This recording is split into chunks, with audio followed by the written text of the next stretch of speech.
called me the first Unitarian. That isn't exactly true, but when I dared raise questions about the doctrine of the Trinity, little did I know it would cost me my life.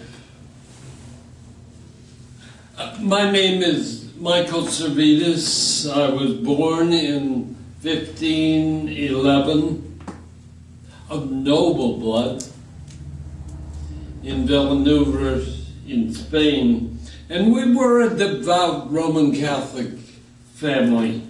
My brother John was a Roman priest.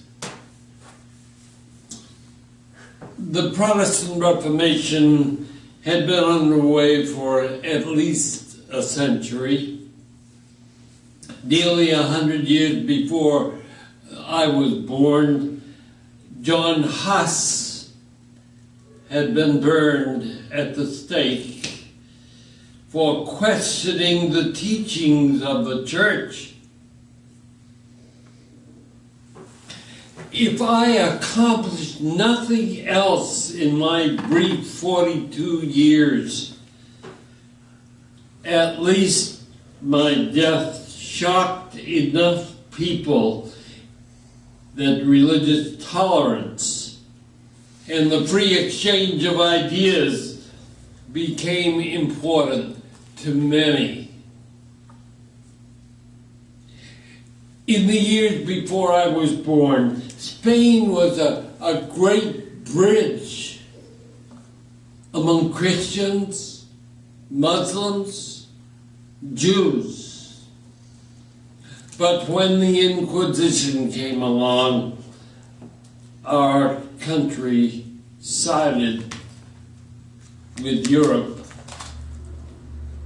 Suddenly, non-Christians had to decide between baptism as Christian or exile. When I was just a kid of 14, I was sent to work for Juan de Quintana, a Franciscan, from which I learned a lot.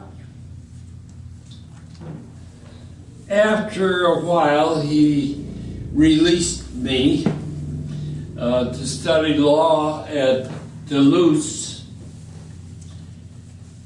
It was in law school that I learned that denial of the doctrine of the Trinity could result in execution. But I remember the great and familiar words of the Shema.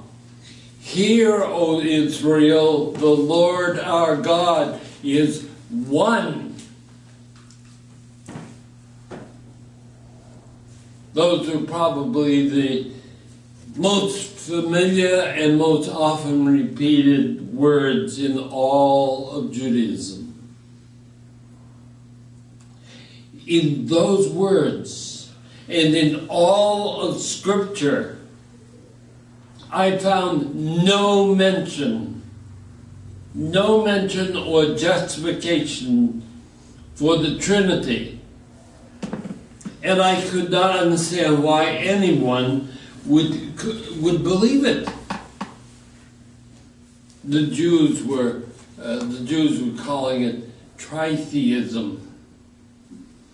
Muslims and Jews were laughing at the whole idea of the Trinity.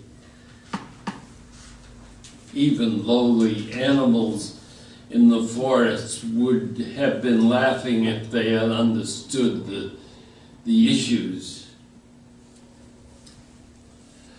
Well, my studies were interrupted. Quintana called me back to go with him to Rome as he accompanied the Emperor Charles of France, who was trying to mend fences with the Pope. I was only 18 at the time, and I was impressed, or should I say, sickened. There was the emperor actually kissing the feet of the Pope. I couldn't help but compare the opulence of the Pope to the poverty of Jesus. It made no sense. How humble Jesus was. But the Pope was traveling in style, carried on the shoulders of his servants. Well, it wasn't long after that I slipped away from Quintana, as I was working hard at my own beliefs. I was still a young man of nearly 20 when I published my first book.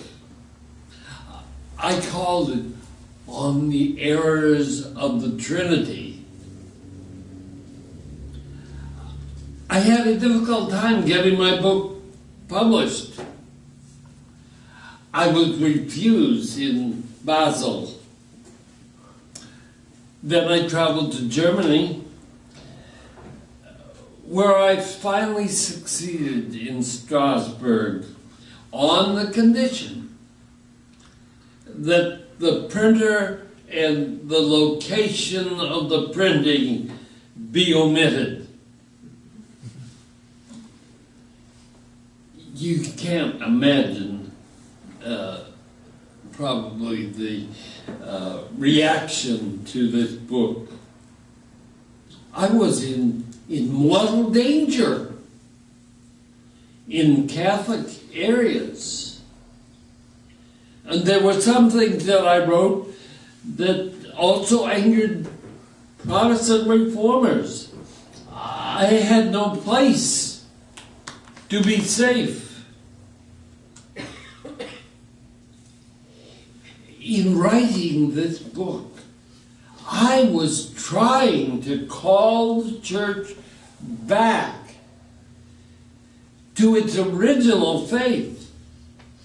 Nothing more.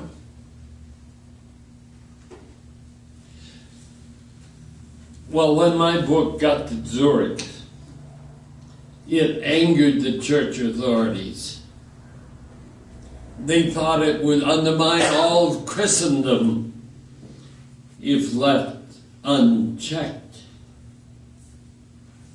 They were giving me power I didn't know I had.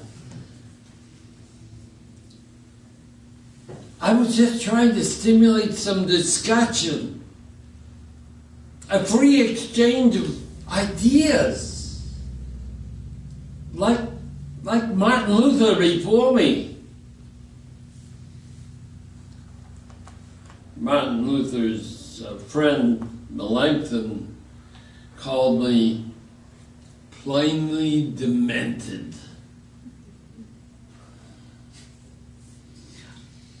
In a way, I believed in the Trinity, not as three distinct beings, but rather as three expressions of one divine spirit.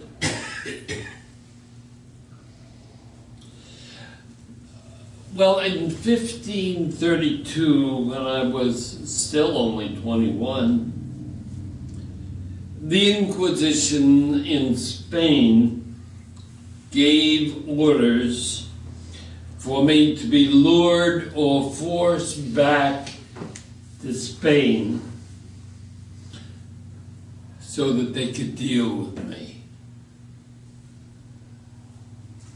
They even tried to get me through my priest brother.